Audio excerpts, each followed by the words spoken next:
বড়রা কথা বলবেন, আমরা বড়দের কথা শুনতে এসেছি, তাদের থেকে আমরা শিল্প করব। তারপরেও আমরা এখানে আমার তাদেরকে দেখতেছি অধিকাংশই ওলামায়ে কেরাম যদি আলেম না হয়ে থাকে তাহলে অনেকেরই ইসলাম সম্পর্কে, দিন সম্পর্কে, কোরআন সম্পর্কে ধারণা আছে, অনেক কিছু আমরা বুঝি জানি।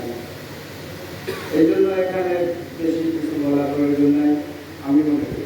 তবে এই মুহূর্তে আমাদের যে জিনিসটা প্রয়োজন সেটা হলো দুইটা জিনিস আমাদের সবচেয়ে বড় বেশি দরকার। আমাদের সবকিছু আছে, কল্যাণ রাষ্ট্র গঠনের জন্য যে লোকগুলো দরকার সেই লোকগুলো হয়তো আমাদের মাঝে আছে, কিন্তু আমরা তাদেরকে সংগঠিত করে কাজে লাগাতে পারছি না।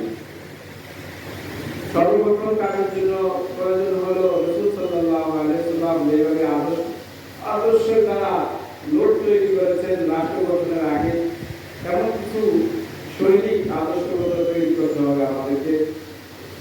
আর দ্বিতীয় বিষয় হলো আমাদের মাঝে ঐক্যের খুব অভাব।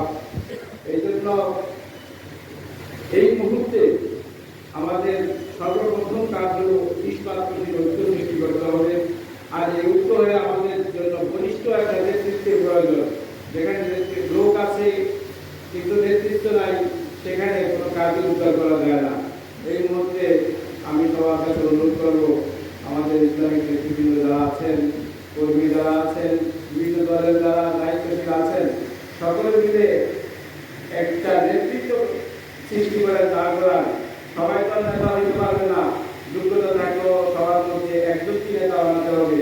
একজনকে নেতা বানিয়ে একজনের পিছনে সকলে ঐক্যবদ্ধ হয়ে যদি আমরা আগে পারি, তাহলে খুব সহজেই এদেশে আমরা ৯২% মুসলমানের দেশে ইসলামী রাষ্ট্র, কল্যাণ রাষ্ট্র গঠন করতে সক্ষম হব ইনশাআল্লাহ।